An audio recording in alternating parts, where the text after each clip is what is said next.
Hello बच्चों, hi I Purvi. Welcome to our personal tutor channel. आज हम लोग कक्षा 7 बाल महाभारत कथा के प्रश्न अभ्यास करने वाले हैं। तो पहला प्रश्न है, गंगा ने शांतनु से कहा, राजन क्या आप अपना वचन भूल गए? तुम्हारे विचार से शांतनु ने गंगा को क्या वचन दिया होगा? इसका उत्तर है, शांतनु ने गंगा के शर्त के अनुसार यह वचन दिया था कि उसके किसी भी कार्य में शांतनु को बोलने का अधिकार नहीं होगा। इसी वचन के आधार पर गंगा ने एक एक कर 7 पुत्र नदी में फेंक दिए, किंतु शांतनु चुप ही बने रहे थे। एक बार फिर से दोहराएंगे इसका उत्तर। शांतनु ने गंगा के शर्त के अनुसार यह वचन दिया था कि उसके किसी भी कार्य में शांतनु को बोलने का अधिकार नहीं होगा। इसी वचन के आधार पर गंगा ने एक एक कर 7 पुत्र नदी में फेंक दिए, किंतु शांतनु चुप ही बने रहे थे। दूसरा प्रश्न है, महाभारत के समय में राजा के बड़े पुत्र को अगला राजा बनाने की परंपरा थी। इस परंपरा को ध्यान में रखते हुए बताओ कि तुम्हारे अनुसार किसे राजा बनाया जाना था, युधिष्ठिर या दुर्योधन को? अपने उत्तर का कारण भी बताओ। महाभारत के समय में राजा के बड़े पुत्र को अगला राजा बनाने की परंपरा थी। इस परंपरा को ध्यान में रखते हुए युधिष्ठिर को राजा बनाया जाना चाहिए था, क्योंकि हस्तिनापुर की गद्दी के उत्तराधिकारी पांडु थे, अतः उनके बड़े पुत्र को गद्दी मिलनी चाहिए थी। यदि यह भी मान लें कि धृतराष्ट्र भी तो राजा थे, तो तब भी युधिष्ठिर गद्दी को हकदार बनते हैं, क्योंकि वे दुर्योधन से बड़े थे। एक बार फिर से दोहराएंगे इसका उत्तर। महाभारत के समय में राजा के पुत्र को अगला राजा बनाने की परंपरा थी।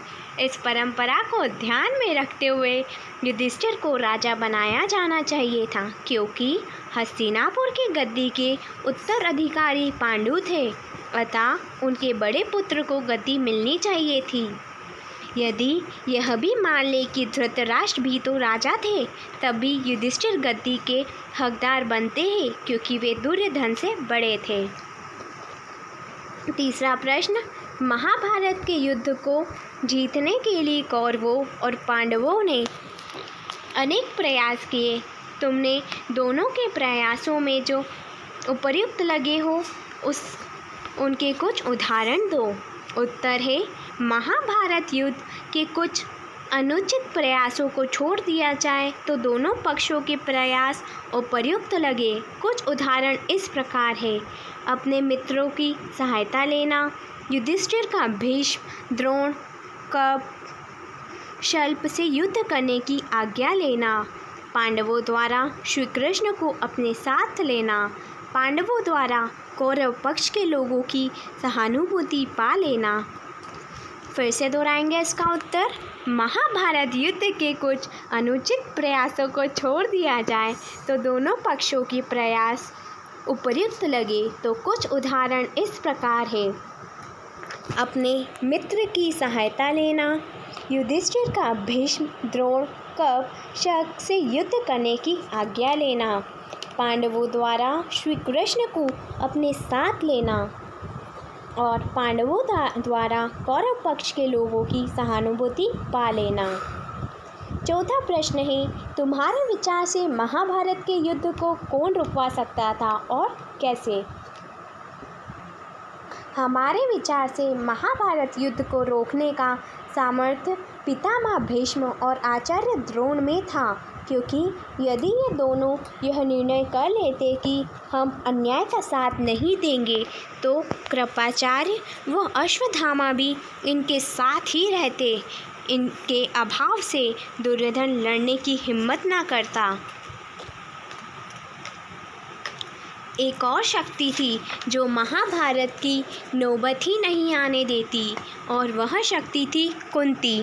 शस्त्र अभ्यास के दिन जब कर्ण अर्जुन को चुनौती दे रहा था, तब कुंती यदि साहस करके यह घोषणा कर देती कि कर्ण उसका पुत्र है तो अर्जुन तो कर्ण के पैर पकड़ लेता। कर्ण की दोस्ती के बल पर ही दुर्योधन इतना आक्रमण हुआ। यह उत्तर फिर से दोहराएंगे। हमारे विचार से महाभारत युद्ध को रोकने का सामर्थ्य पितामह भीष्म और आचार्य द्रोण में था, क्योंकि यदि ये दोनों यह निर्णय कर लेते कि अन्याय का साथ नहीं देंगे तो कृपाचार्य व अश्वत्थामा भी इनके साथ ही रहते। इनके अलावा में दुर्योधन लड़ने की हिम्मत ना करता। एक और शक्ति थी जो महाभारत की नौबत ही नहीं आने देती, वह शक्ति थी कुंती। शस्त्र अभ्यास के दिन जब कर्ण अर्जुन को चुनौती दे रहा था, तब कुंती यदि साहस करके यह घोषणा कर देती कि कर्ण उसका पुत्र है तो अर्जुन तो कर्ण के पैर पकड़ लेता। कर्ण की दोस्ती के बल पर ही दुर्योधन इतना आक्रामक हुआ। प्रश्न 5।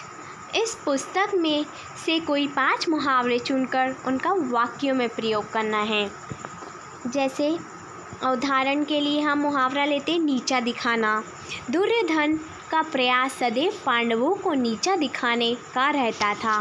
दूसरा मुहावरा काम तमाम करना। महाभारत युद्ध के दूसरे दिन भीमसेन ने दुर्योधन के 4 भाइयों का काम तमाम कर दिया था।